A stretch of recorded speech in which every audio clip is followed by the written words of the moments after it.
"Daughter, can I bathe you today?" asked her stepfather as Sarah stood under the shower, staring at him with wide, terrified eyes, frozen with fear. She could never have imagined that such a simple question would change her life forever. Sarah always remembered the house she grew up in as a place of peace and comfort. She lived with her mother, Olivia, who did her best to provide a simple yet happy life for her daughter. One day, Olivia met a young man named Robert, who seemed like a good person. He was polite, friendly, and won both their trust with his kindness. Over time, Olivia decided to invite Robert to live with them. At the time, it seemed like a sensible idea. Robert helped with the household expenses and treated Sarah with cordiality. In Olivia's eyes, he was an ideal partner and a respectable stepfather. However, everything changed on one seemingly ordinary afternoon. Sarah was taking a shower, something she always did without rushing, enjoying the warm water to relax. Suddenly, Robert appeared at the bathroom door. "Daughter, can I bathe you today?" he asked with a smile that immediately made the girl uneasy. Sarah froze. Her eyes widened, and fear took hold of her. She managed to stammer a shaky no, but Robert insisted. Although nothing more serious happened in that moment, the simple act of intrusion was enough to deeply shake Sarah. She tried to tell her mother that same night. While Olivia was washing the dishes, Sarah gathered the courage to speak. "Mom, Robert came into the bathroom while I was showering," she said, hoping Olivia would be alarmed. But the reaction was far from what she expected.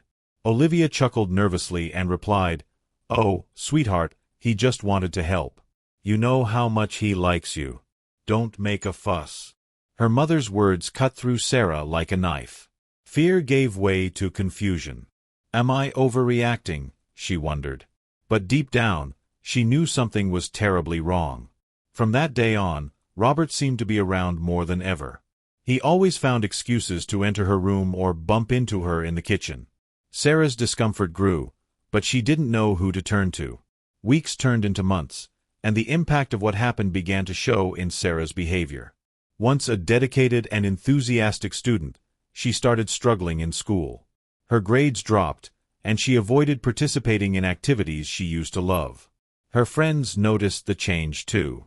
Sarah had become quieter, more withdrawn. One day, a heated argument erupted between Olivia and Robert. Sarah, hiding in her room, heard the shouts piercing through the thin walls of the house.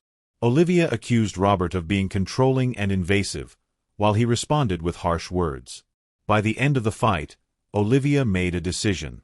"We're leaving, Sarah." "Pack your things," she said, her eyes red from crying.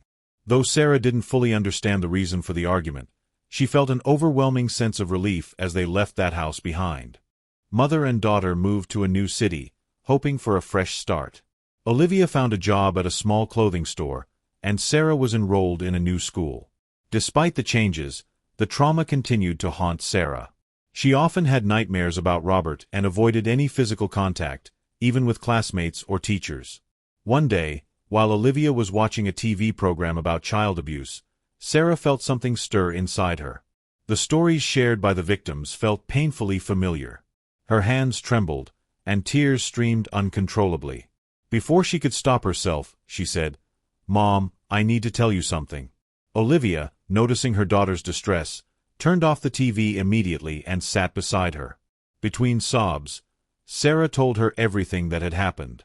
Olivia was stunned. Her breathing became unsteady, and her hands gripped her knees so tightly that her knuckles turned white. "How did I not see this?